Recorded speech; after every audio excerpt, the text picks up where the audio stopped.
Hello and welcome. Today I'm going to show you how to turn on the stabilizer in Krita. To turn it on, select the brush tool you want to draw with, typically the freehand brush tool by pressing B. Then make sure the tool options docker is visible on your screen. On the tool options, look for the brush smoothing dropdown. In that dropdown, you'll see multiple modes. Choose stabilizer from the dropdown. Your strokes will now be smooth as you draw, reducing shakiness and helping you produce cleaner lines. You can also add stabilizer icons to your toolbar for quick toggling. Go to Settings, Configure Toolbars, then search for Smooth, and add Brush Smoothing, Stabilizer, and Brush Smoothing disabled buttons.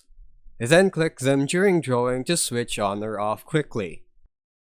And that's how you turn on the stabilizer in Krita. Thanks for watching.